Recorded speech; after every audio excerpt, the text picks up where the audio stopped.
Okay, we'll hope for the best with the couple of clips that we have. Thank you everybody for being here. Is this working? No. Yes, it is. Okay, that's good to know. Okay, thank you everyone for being here. This is You Ain't Heard Nothing Yet, Unleashing the Power of the Audio Tour. The case we're going to try to make is that the quality of audio in audio tours hasn't kept up with what should be expected and doesn't lend itself to the effectiveness of the audio tour. So we hope to make that case a little bit. So let me start off with a couple of my favorite quotes. Any sufficiently advanced technology is indistinguishable from magic. And that's a great Arthur C. Clarke quote. And then another favorite of mine is from James Cameron at the time he did Avatar. He said, the ideal technology should wave its own wand and make itself disappear. And I think great technology you never see, you only see the effects of it. With those two quotes, I put a question mark next to the audio tour guide. I don't think either the audio tour guides generally are living up to those expectations. So we have a hypothesis for you, and that's what we want your comment on and want you to respond to. And that is that substantial improved audio quality in a museum guide will result in a significant increase in the quality of the visitor experience. Secondly, it will also greatly improve accessibility to the sight impaired. Those are two major hypotheses. Those hypotheses evolved from a lot of things. It was inspired by the work of Janet Cardiff and George Miller, who do extraordinary sound installation and binaural and spatial recording. Driven by museum mission. If we weren't driven by that, why are we bothering? It's been informed by current science of psychoacousticians. It's made feasible by the availability of ever more available and cost-effective off-the-shelf technology. Not trying to invent anything here. We're trying to use what exists. And it's made viable by increased revenue streams and or investment in mission achievement. And I put both of those in there because to some museums, the revenue stream from tour guides is important, and this will raise it. There are other museums for whom that's not. The visitor experience is more important. And it doesn't make much sense to do this sort of stuff unless you can really prove that's effective, that our hypothesis is correct. And so we do that by rigorous short-term and what I hope will be longitudinal evaluation methodology. So I think if we meet all of this, we have something to discuss. And for the most part, we're going to be listening and avoiding PowerPoint today because this is all about audio and tours. But I do want to speak a bit about psychoacoustics and sort of give you our orientation to that because that's where a lot of this comes from. Why better sound? You know, how do we know? Is it because it just sounds good? No, I think it has to be more profound than that. Psychoacoustics is the science of auditory perception, and it can include fundamental biology as well as cognitive science processes. It's a fairly broad and sort of fuzzy science in terms of what it includes. But it does include those aspects of sound that influence our perception of space and overall realism. Our ability to localize where a sound is coming from is actually a phenomenon that began to be understood in the late 1800s with more refinements to the theories and how that happens. So this isn't anything new. We know this as a phenomenon. And while hearing takes place primarily in the ear, listening, perception, and understanding is a very complex process of the brain, one that uses both the biomechanics of the hearing process and very complex neural processes to send the code to the brain to figure out what it is we've heard and what it means. When I went to a seminar at MIT a number of months ago on the senses and art and such, I was surprised, I don't know if this will surprise you, that hearing is in fact the most complex sense that we have. I would have thought smell or something like that. And he gave a very good example, which did it for me, which is called the cocktail party effect, which is when you're in a party and you hear a voice from across the room that you sort of recognize, and somehow you're able to mentally mask what's going on, but listen to that conversation. That's a really complex process, and I don't think we really understand exactly how that takes place yet. but we know it does. And we do know the history, and we believe that was part of the genesis of the species and the natural evolution, where you had to listen for predators, listen for sounds, and that's very primal. The brain can mask sound so you can concentrate on one set, yet you can be in a room or in your home and suddenly be attuned to the immediate recognition of a baby crying, even though normally it's not of that volume. Sometimes we think of hearing as an isolated sense, yet in the brain's complexity, it is really tied to vision and other senses. And I'm hoping that I can show you a really brief. I'm not sure why it is. Eureka. Short video, but I think it makes a really interesting point.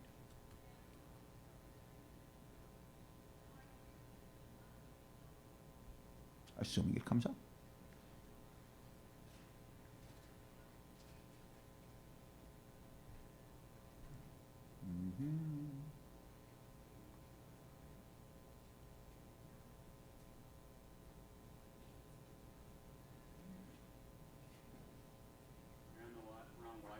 No, I put it on here because this was actually faster. This is my own phone tethering, which was faster than the hotel a little bit ago.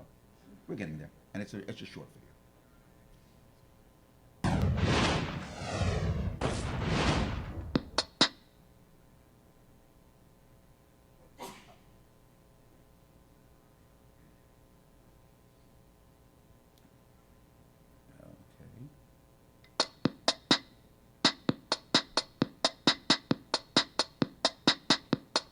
Ba, ba, ba.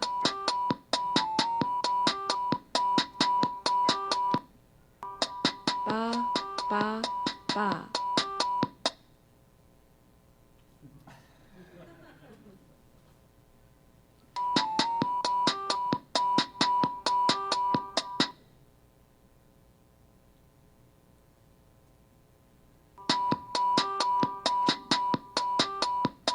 Ba.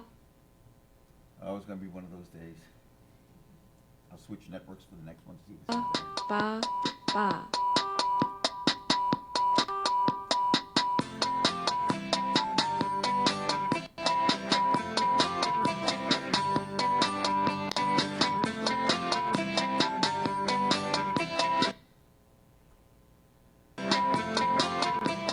Ba, ba, ba.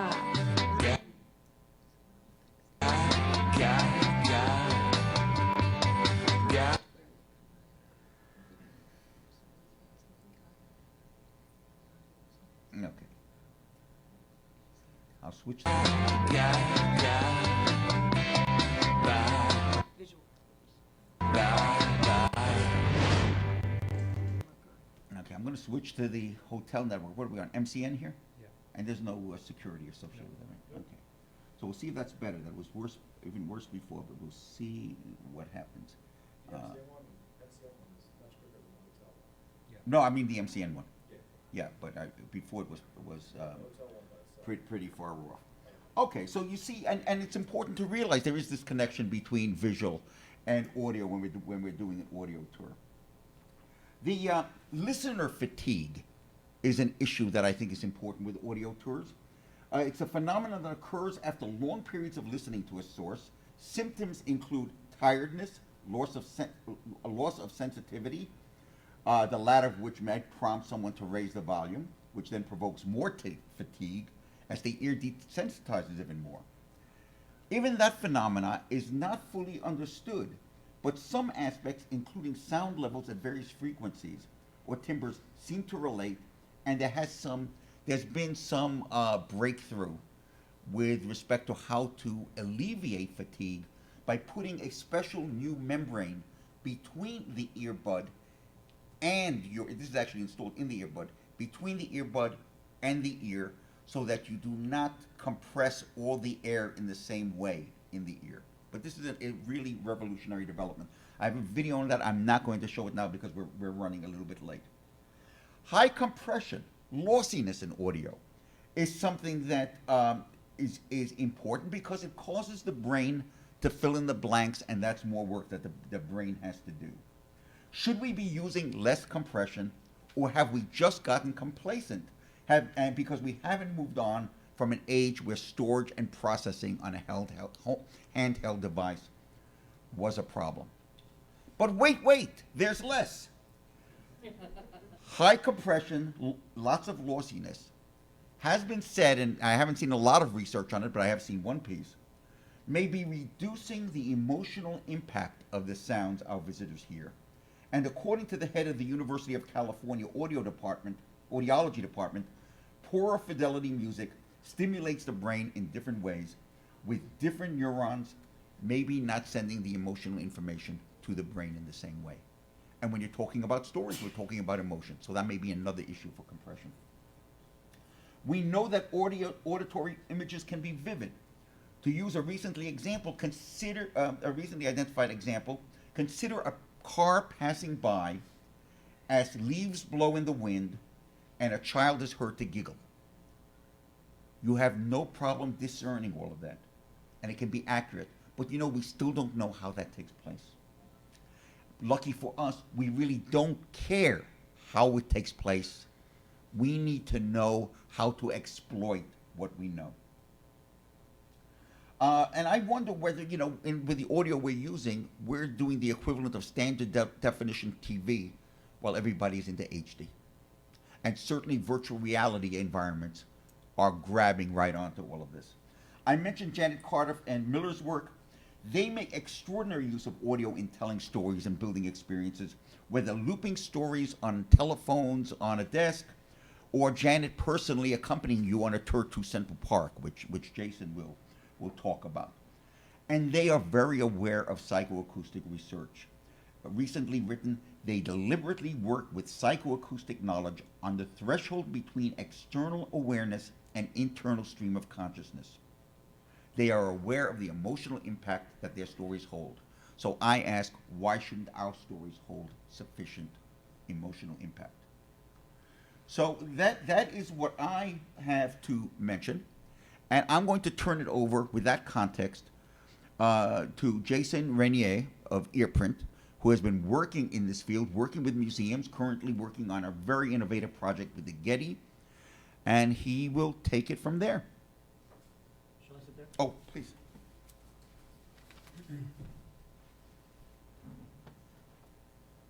This is a Janet Cardiff piece.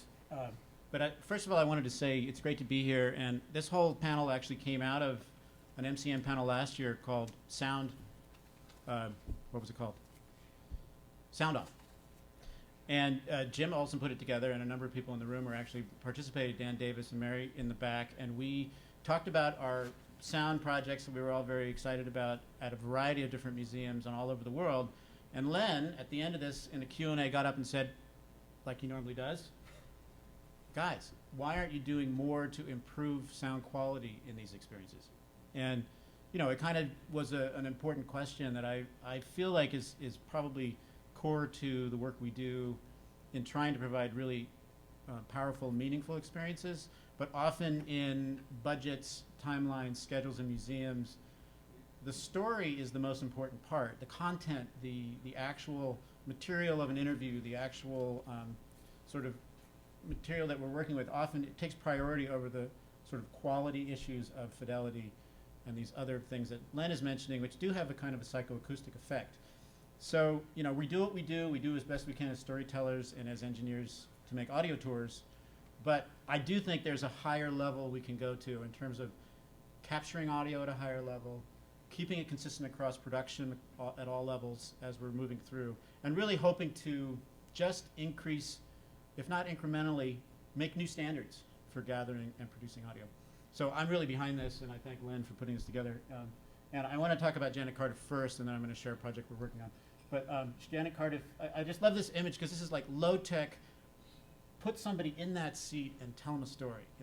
The idea of just like immersive audio experience where you're just surrounding people. And for Sina's benefit, I want to say what you're looking at. This has to do with accessibility. He can't, we want to describe the slides, but these are two huge horns that are made from probably foghorn cones and a chair right in the middle.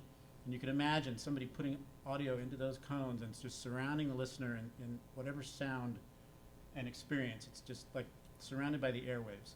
But what we're trying to do now is make all that, now through technology, putting that into your ear and using a variety of techniques. So what I wanted to mention was binaural recording. How many people know what binaural is? So a handful of people. You can see this device. This is Janet Cardiff, and she has this blue head with fancy hair. But this is a particular kind of microphone.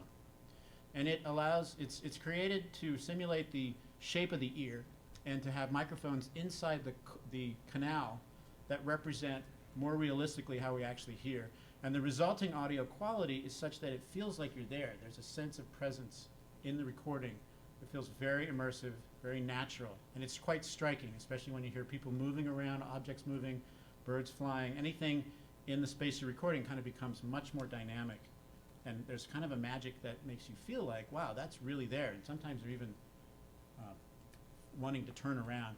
By the way, Sina, this is Janet Cardiff in 3 images holding her blue microphone and recording in a number of locations. But yeah, have people heard Janet Cardiff's work?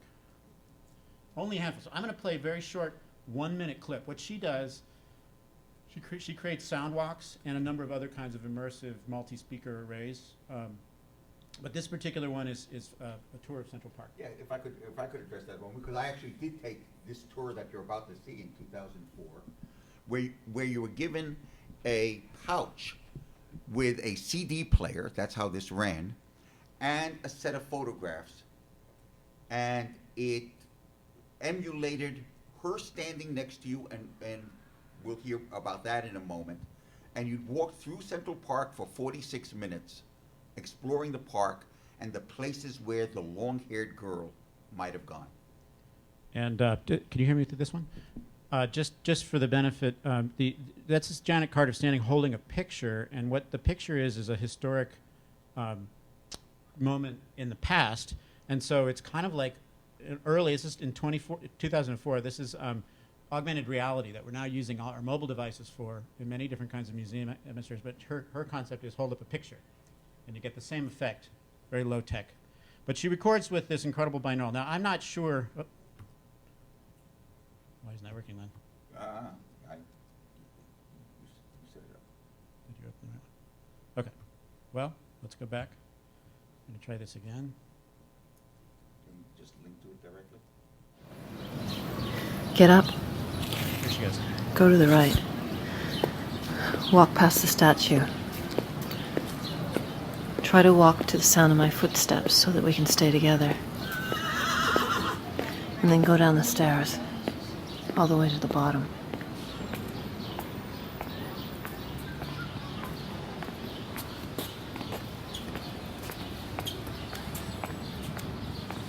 There's a woman below talking on a cell phone. What do you think? You're not strong enough. A woman's taking a picture.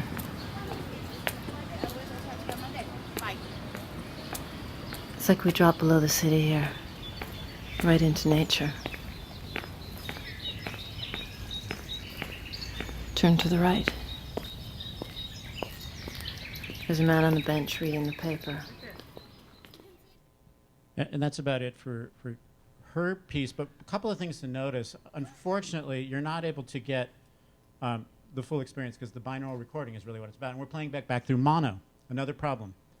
But the effect of that immersive quality is really quite stunning. And again, I apologize for not being able to reproduce this in any way. With a group of people, it's very hard to really get the full binaural effect. If you'd like to listen afterwards, I can plug you into a splitter on my computer and we can figure out a way. Maybe we'll set up a time to do that. Because I would love for you to get the effect of this. It's really important to understand the difference, the quantum leap that it represents. Now I'm going to talk a little bit about a project inspired by the conversations we had last year at MCN. We went out and pursued institutions interested in doing this kind of work, and using Janet Cardiff's model as kind of a starting point, the idea of walking through a space and being directed by a voice and including immersive effects was something we want to try to do in museums. Janet Cardiff often does artwork that's considered to be it's not necessary. Its mandate is not educational or interpretive. It's just an experience. And what we want to try to do is try to take those values of production and immersive experience and put them into educational interpretive goals. So with the Getty, they're interested in taking a space that's an immersive space, the Louis XIV Gallery, which is basically a recreation of the rooms of Versailles with fireplaces and tables and lots of beautiful tapestries and artwork and furniture. And you go into the museum and you walk in and you have the experience of like, I guess I feel like I'm there because all this stuff is there, but there's something missing, which is like, what was it like? What would it have been like if I was really there during that time? And the question is, how can we recreate that? And using binaural audio is a really good way to start. And so we're experimenting with that. What I'm going to play you and show you is really just the first demo of a process. This is not, it's just going to be opening hopefully in December 15th. And we're well enough along that we've done some pre-production, but what I'm going to share with you is still totally not signed off, not finished. You're getting a sneak listen. It's like a sneak peek, but you're getting it through your ears. So again, this will probably be on the floor December 15th this year, and it may be entirely different, but I'm going to share at least with you. What we're seeing is this microphone here that's standing in front of Louis XIV is a Neumann microphone. It's a binaural microphone. You can see it's shaped like a head. It's the same density as a head. It has very, very, very good microphones inside the ear canal. So what you're recording is a really low noise, very, very clean signal, sounding very much like what you're hearing. So there's almost like you can't tell the difference between the recording and what you're hearing. And that's Eric Bertolotti, the senior media producer at the Getty, listening. And it's quite an experience to just listen to this. We recorded a bunch of sounds. This is the head. We call him Otto. And he's listening to, if you can see down in front, there's a fireplace. There's a laptop. So the laptop is playing back the sound that would have been in that space. We can't build a fire in the museum. We can't do a lot of things like get the clocks working or even do things with that space. So we bring a recording in and we play it where it should be, and then we record that sound, and you get a feeling of what that might have been like in that space. That's called worldizing, and they do this a lot in film. Like they actually do that so you can create a sound that's very much like a location. So we did that. We also had the curator open and closing the drawers, which is amazing when you're actually there. You're like, I want to open that drawer. What's in there? So he's just said, sure. And they have the keys to these things. They can open them. They're very delicate objects. But by just getting that sound, you're just all of a sudden creating another kind of activity in the room. And then we decided to go even farther out and imagine what it would be like if you stepped into one of the artworks, this tapestry. So another experiment in kind of like, okay, let's just go a step further. What would this have sounded? These were what they really were huge fashion in Louis XIV's time was like exotic China. Everybody loved China. They thought it was the most incredible place. So we just decided, well, we'll just make a soundscape of that place and make it very immersive. So you're standing in the museum, you step into that painting, then you step back out for a moment. So I'm going to do this the same way I did last time. I guess I'll escape and play. But this is a 3-minute piece. I know it's a little long, but I think that I want you to just feel it. It's based on the idea of the footsteps being timed, and your experience is very much like what you would get if you just walked through. So it's a virtual walkthrough based on the kind of Janet Cardiff idea. It's my voice. This is totally not what it's going to be, but I wanted to give you guys a share. It's not going to go out, just take a listen and realize that it will change. Welcome. I'm very pleased to introduce you to the king. Of course, I'm happy to show you his very impressive portrait. Louis XIV is even more impressive in person. And he's not a young man anymore, but as you can see, he is absolutely in the prime years of his influence and power. His Majesty leads not just in matters of state, but indeed matters of taste and fashion as well. Take a look at his fine shoes. Only His Majesty and his highest-ranking nobles can wear red heels. He's also a fine dancer, as you can see by his muscular legs. You may have heard of the ballet poses. First position, second position, third position. He created those. Come now. I have 2 more staterooms to show you, so please match my footsteps so we can stay together. We like to welcome our guests with a crackling fire. To be sure, the palace is quite cool most of the time, so we keep the fire burning in every room. Let's see what we have in this drawer.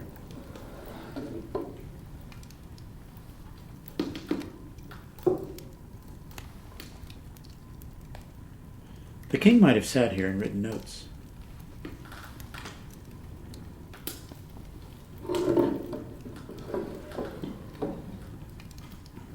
Now, look at the fireplace. The brass design in the middle of the hearth is the coat of arms of the Comte de Toulouse, one of the king's sons. Come with me to the next room.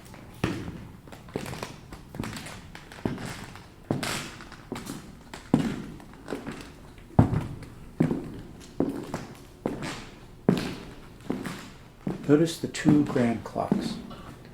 These are the most complex and sophisticated mechanisms of the day, and they represent wealth and power.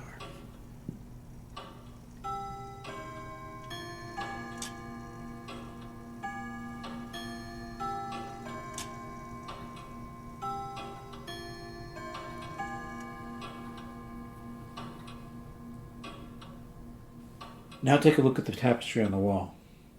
The tapestries on display in this gallery all come from a series known as The Story of the Emperor of China, one of the most popular designs produced by the Beauvais Tapestry Works. This one is called Empress Sailing. Now let's take a step inside the tapestry, not literally, but with our imagination.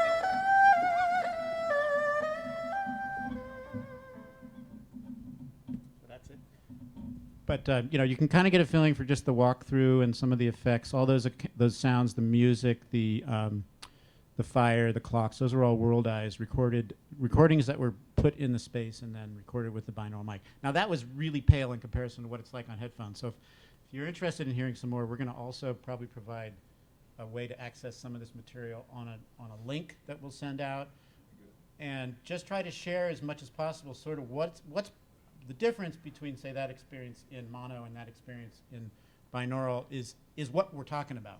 So unfortunately, we're kind of it's very difficult even yet to really capture what we're explaining, but I hope we get a chance to share with you, and I will also share when this is available on site at the Getty, and further explorations of this kind. We hope to do more work like this and create experiences that are immersive and really give people a chance to feel what it's like to be there. This is not filled out yet. We're going to have a lot more effects and a lot more things going on in that, but it's a sort of a taste. And with that, I think I'll pass it on. Thank you very much. I think it's terrific. And if you can imagine the emotional connection you have when you hear these sounds, the emotion of surprise and the feeling of being there, you can't tell me that does not bring more meaning to this. And I'll mention, I was going to before, that part of what we're trying to do is get some extraordinary demonstration projects going on along the lines of the hypotheses that we stated. But with that, let me turn this over to Sina Bahram. I am absolutely thrilled and honored he's here, and he's here because he is an advocate, as well as I'm happy to have him here as an advocate, because when this conversation started a few months ago, I was told, oh, you have to meet Sina. And as soon as I mentioned what we're talking about, I'll be honest, it didn't occur to me the extent to which this type of technology could benefit the sight impaired and other benefits. And the moment I heard that, I came close to pretty well pleading with Sina to get on board with this and help us out with this, because what an extraordinary added special value it is, which I cannot describe to you in any great detail, but he is a nationally known advocate and leader in this stuff. Will paint you a picture.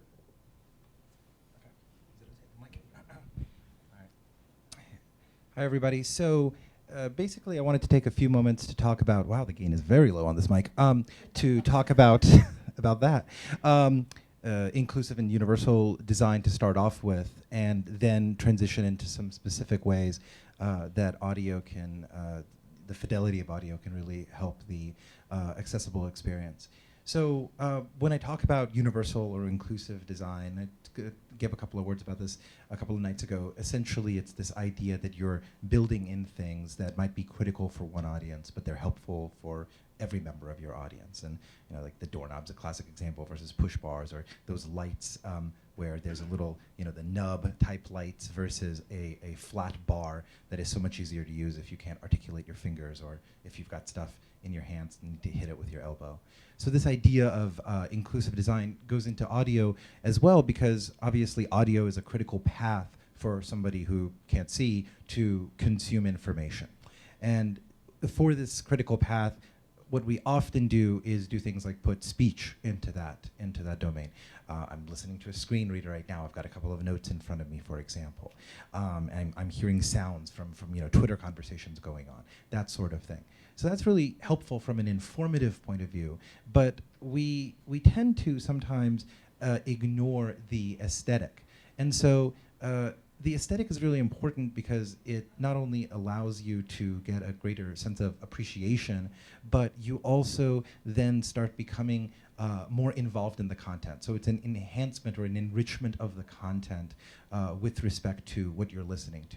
So I might have for example, computer telling me about a few things, but imagine that there was a description going on in that when the gentleman in the recording walked into the painting, virtually speaking, there was also a description going on. That would have been an incredibly enriching way of doing image description, as opposed to, okay, well, here's some alt text and have the screen reader read it. And so to that end, fidelity is something that facilitates this level of immersion.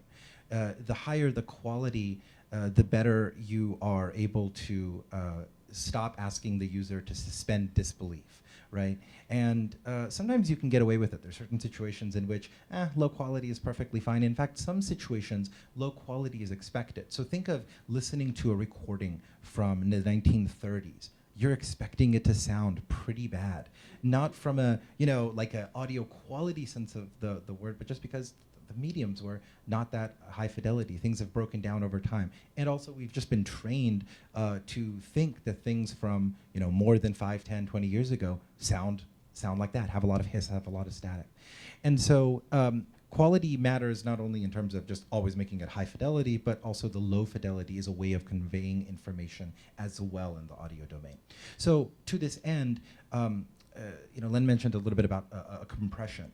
And this idea that the less we go squishing all the sounds into this just medium, the middle area. In pop, there's the smiley curve EQ for those of you who are audio nerds. So basically, you lower the mids and you bass the boost and the treble, and then things like Kesha or Ludacris sound really great, but everything else sounds pretty bad because it's a horrible way of equalizing music.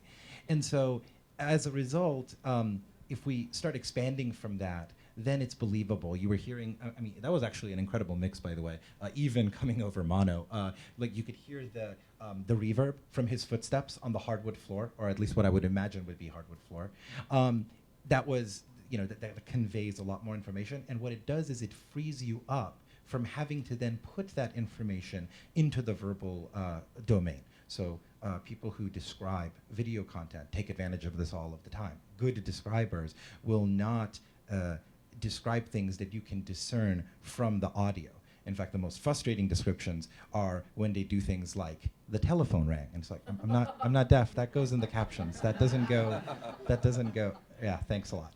So that's something that if you're doing this thoughtfully and sincerely, you can use quality, you can use audio to convey information in almost a multimodal way. Even though it's one modality, it's audio. You're using it through speech, sonification, which is the use of nonverbal audio to convey information, and all of these different things. Now, there's a couple of things to consider in terms of practice, right? So for example, if you're, let's say you're somebody who's blind, you go to a museum, you might be wearing earbuds like I'm doing right now, so I'm including my right ear right now, right? And like, we're sitting here telling you binaural is awesome, and it is. Binaural recordings are amazing. And they're easy to do these days, right? You can just get some mics, put them on either side of your head, and it's actually not horrible, and it only goes up from there. But the thing is that for the aesthetic, that's all true and great. That's fantastic. And so we want to make sure we maintain that. But we want to also be careful that the information aspects of the things we're trying to convey are not dependent upon that binaural sound. So like, for example, the speech, maybe we shouldn't pan it hard right or hard left, or at least know that certain situations would expect people to be walking while occluding their ears. And sometimes these goals are antithetical, because you might want to pan something hard right to show that he was walking towards the right window in the room or something along those lines. So we have to be cognizant. It's not just a trivial thing where we can say, just do this and you're going to be all right. We need to be very cognizant of how the user might be consuming this kind of audio content. The only other thing I would say is that situational and contextual sounds matter a lot. So when you're talking about something, having it represented in the audio is very important, even if it's a room, right? So imagine a gallery, and let's say, for purposes of example, maybe in this gallery or in this room, there's a fountain or there's a grandfather clock ticking in the corner. When you're talking about it, even if you can't record in situ, which would be great if you can, but sometimes it's really difficult. There's crowds there, visitors, whatnot. At least record that sound and mix it in so that reinforcement occurs. And it has a couple of benefits. Number one, immersion, of course. Number two, just reinforcement of the content, right? But then it has other benefits as well, such as giving the person an overview. So if it's to the right when it's actually to the right in real life, this is a fantastic way of conveying information by just going into the room and giving somebody an overview of the room and having things sound like they would when they maybe take out those earbuds and walk around. So all of a sudden they feel more comfortable in that space. And this, by the way, doesn't only apply to somebody with vision impairment or person with disability. This is just anybody. It's that level of familiarity or a priori knowledge ahead of time that then allows you to go even deeper, because you don't have to worry about introducing all this information as it comes up when you're describing something. With that, I'm going to turn it over to Kate to talk about evaluation. And I'll do a little introduction of Kate. Most of you probably know her, but Kate Haley Goldman is one of the premier museum program evaluators. And she was the one who had me most worried when we thought about this, because it's really easy to come up with an interesting, good idea, but who is going to give the benediction? Who is going to sanction that you can actually prove it? And so Kate was involved in the methodology, which she's going to discuss, because it is nice to know this far in advance of proceeding with anything, with a bunch of hypotheses, that there are the methodologies out there to decide whether this really, really works. So thank you, Kate, for being here and being supportive of this. And I hope you haven't changed your mind since we last spoke. Not at all. I do want to ask if you'd be willing to talk first a little bit about the impact that you think this might have on the field, or do you want me to do the methodology first? Well, let's do, since we're running out of time, let's... Okay, let's do methods, and I'll be quick. So Len started with a hypothesis about how the increasing quality of audio might result in a significant increase in the quality of the visitor experience, right? And that could be, if it's transparent, it may be that they're not even necessarily noticing the quality of the audio experience and how that affects their visitor experience. If they're an audio geek, that might be a moment of delight to discover that we have much higher quality, or it may be something where this was better, and I don't know why this was better. But we don't know. So we're designing an experiment, still yet to be conducted, that will be a stratified random design. So we're going to randomly assign visitors, but we are going to have some stratification so that we have some gender balance within that, right? Because we know that audio consumption has a number of different variables behind it. And we want to make sure that we're not balancing this on it's primarily males who respond one way, primarily females who notice something different. We're also going for an all-adult set of groups at the moment, because we know that hearing changes with age, right? And so as we get further along, we may incorporate more mixed groups within this. So we're looking at 3 different groups: a control group where the production values and the audio equipment remain the same, a second group where you're going for a change in production values where you're having that binaural component to it, but will be delivered with equipment that will improve improve that audio quality in terms of the equipment itself as well. So better earphones, not those 60-cent ones that we hand out to visitors for free, that improve amplifier or a digital signal processor so that they're getting both a recording benefit and a hardware benefit. And then the third one is the highest one, right? And so you're going to correct me where I'm wrong, where we're talking about different sort of pieces within the production value with frequency range, signal to noise ratio, spatial orientation, and other factors, right? So we have sort of three different groups in terms of production values. We want to measure a range of different components, both close-ended and more qualitative data. So we can look at the data in terms of the number of stops someone will go through, the average time per stop, the duration of their playback, whether they stop in the middle, and then their time in the exhibition. So does this experience reduce their fatigue long enough that you are able to spend longer in the exhibition? But we also need to ask them things about their experience. We need to talk to them about this experience and how they would compare it to others with audio without leading them on, how they would compare the headset to how they would compare the actual quality of the audio without leading them on that we may have changed this, and then go into things about the satisfaction with their visit. Len is hoping to do a longitudinal piece on this, which is, Yes. oh, sorry. As Kate knows, I've been griping about no longitudinal studies in visitor experiences. So we're needing, my audio is bad apparently, so I have to talk closer to the mic. We need also a longitudinal study in looking at the impact of that experience. So we would do some sort of telephone follow-up with these visitors to think about whether or not that experience resonates with them over a period of time. So the folks from Art Stories here at MIA are in the audience, and we just did recently a telephone follow-up with them as well, and visitors could talk about the stories that they had seen at the museum weeks later, individual pieces with a fair bit of detail from that. And that's the type of thing that we want to see. We didn't hear them talking necessarily about, there was this particular feature within the iPad that I was using, but that the stories still resonated with them. Hopefully we would see something like that within a follow-up within this study. It's difficult to be truthful in a control treatment study in this way, because then you have to gauge the quality of how long that experience lasted with them in a difference, right? So did a lower production value but a really interesting story still stay with them? Or did the higher production value actually add some sort of piece that stayed with them longer? So that's going to be the trickiest part of the study, to be truthful, is distinguishing that meaningfulness going forward in a longitudinal sense. Well, if I could address that for a second, my theory on that is that with the higher quality audio, that physiologically, cognitively, it will drive closer to the emotional core, which is so responsible for memory. And that's where I think that might make a difference. I don't know. I don't know how we'll figure that out, but it's a possibility.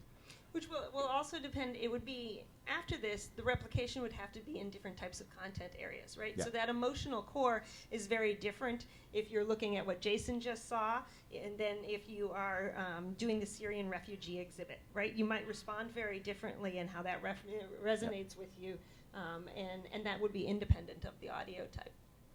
Mm-hmm. So then do you want to talk about impact a little bit in the... Well, I guess my feeling, and this is what we've discussed here a bit, is that, first of all, we shouldn't be so far behind in all of this. And that the impact will be, among the impacts, aside from the improved visitor experience, is that there may be a greater propensity to take audio tours. That's one of the questions we're talking about. And I've spoken to some folks in the audio tour business. We on face value, we think overall 5 to 7% of museum visitors take an audio tour guide. And of course, the question that comes up sometimes is a little bit about cost of production, these sort of things. But if we can just up the percentage by a couple percent, then that revenue turns out to be 40, 50% of what's going on. That could be a real game changer. I think by understanding the cognitive sciences aspect of how we make connection to visitors, that may be a game changer. And I think we look to leadership from some of the bigger audio guide companies, and smaller ones may be more nimble, to make this a widespread phenomena. So I think there's tremendous potential for this. I don't know why this has been ignored for so long. I don't think in most cases you can qualitatively hear the difference in an audio guide from what you pick up now and what you would have picked up 10 years ago. Yet the world has changed around us. It's funny that museums no longer argue that they should have high-definition screens in their galleries, and they're happy after a few years of that to now start going to 4K screens. But that's okay, the audio can still suck.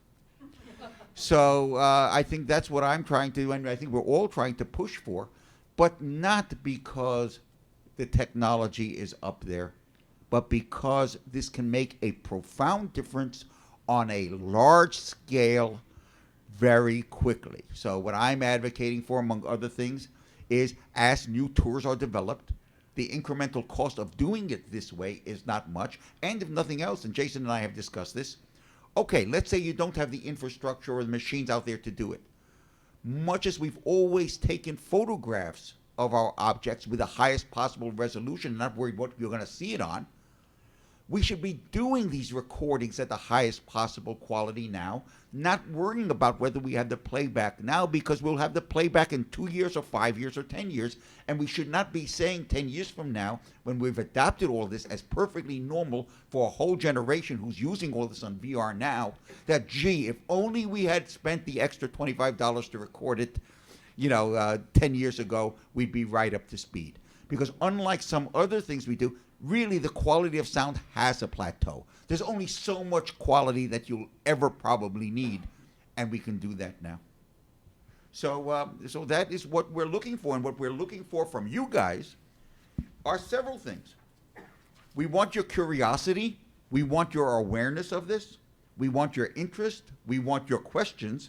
We want your critique, and maybe we want your participation. So with that, I would like to open it up to questions you may have, critiques. I always like questions. I always like statements about why I'm wrong more than just, spilling coffee on me in the hall. About this or in general, like? I'm sorry? About this or in general? You can talk about my mood swings when I'm here, but I don't think that's productive. Yes? So, the best audio still has to be delivered some way. So one of the big questions is going to be the headphones you use, right? Okay. So, I mean, because we have to look at, both for the testing of this and also just, a question about whether you're talking about open ear or closed ear headphones, the sort of philosophy, are we shutting out the room completely to give the best audio experience, or are we opening in that room to have a true binaural experience where it's like you can hear the things going around at the same time? Yep. Now, for the testing, I think is going to be really interesting, because obviously if you give out cheap headphones and expensive headphones and ask people visually you can't tell, but you give out earbuds and something really great, that's going to be a huge let me be very clear about the A/B and the controlled study. Everybody gets the same equipment. Everybody gets the same earphones. One has the resolution of sound, and one is dumbed down. But absolutely everything, so you can't see the difference. Even the people giving out these devices won't know what they're giving out. You won't know what you have.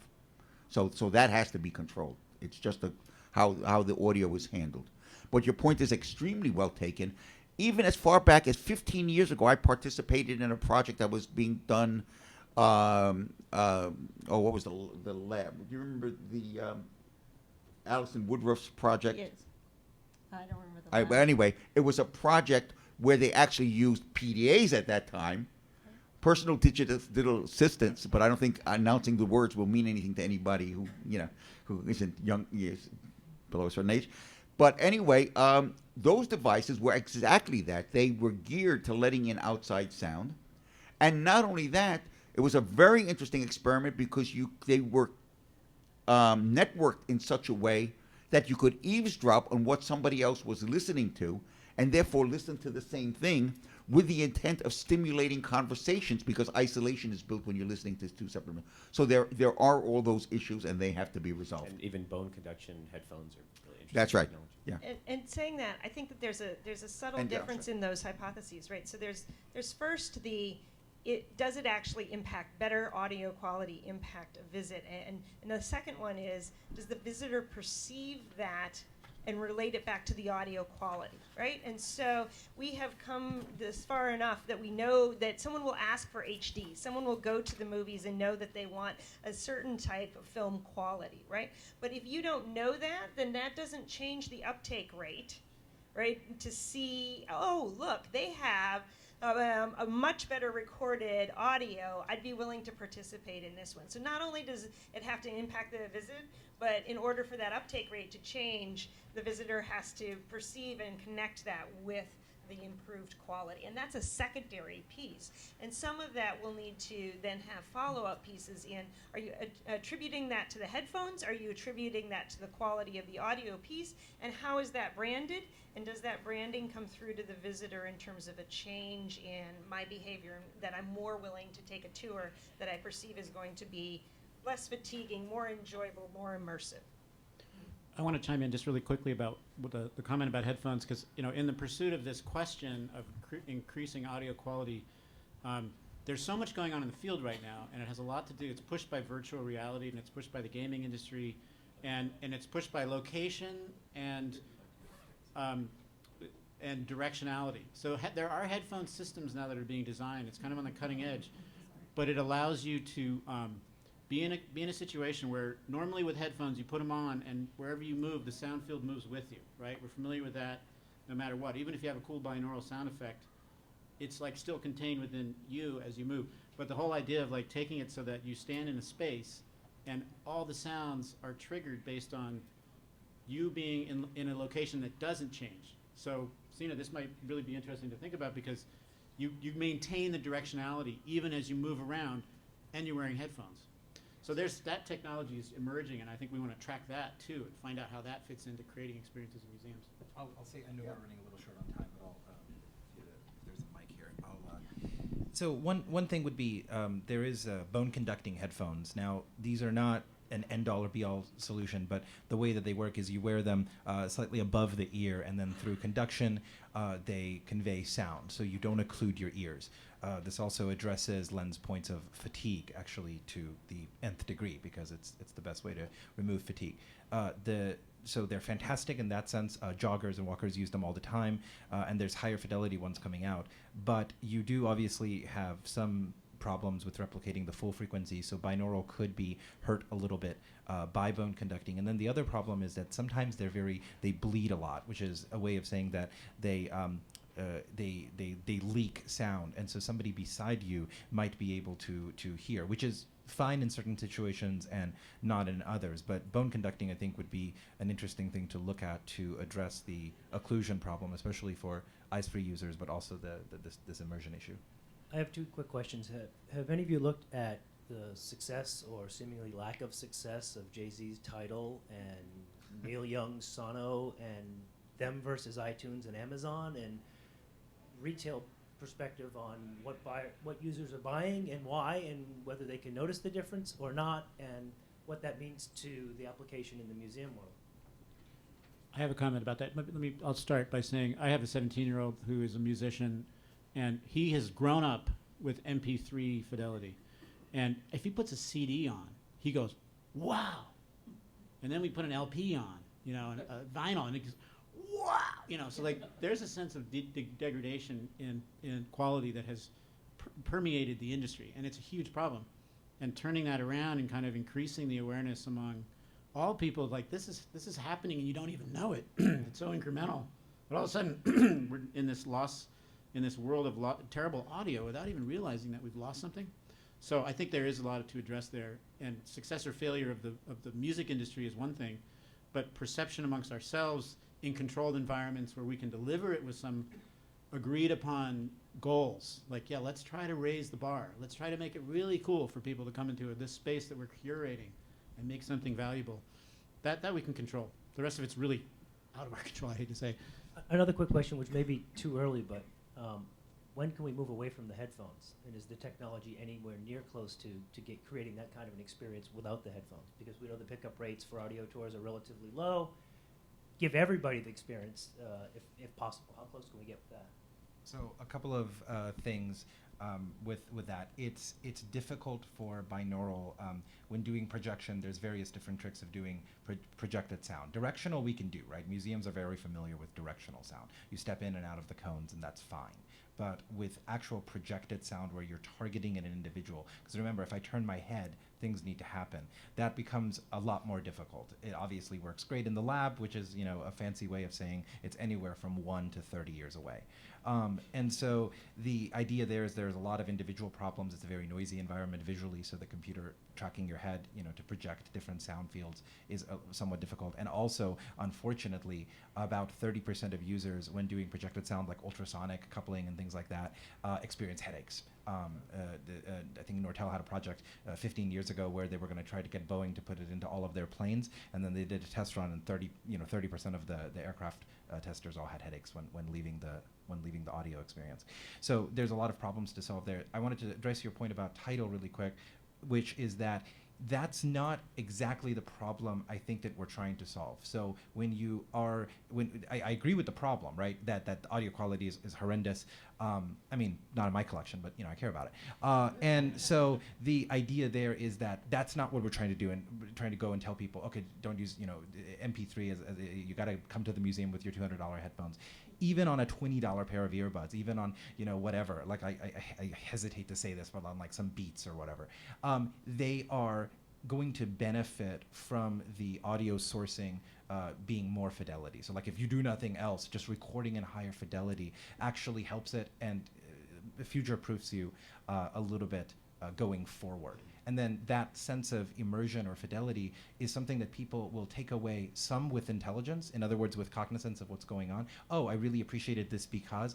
Others might just experience it at a museum where they're already primed to experience things in a novel and new way and say, I don't know why I liked it, but I did like it. And so I think those are things that really help change this argument from like the title one to more of a let's present it, and I think the benefits can then be evaluated in a proper evidence-based way.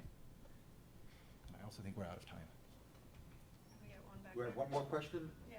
Okay, one more, and then we'll be around for a little bit outside or whatever. I'll mention, if we have a question, as part of this project, we're also trying to affiliate with the Psychoacoustics Laboratory or Division of some university to give it the academic backing. We want this to be genuinely proved.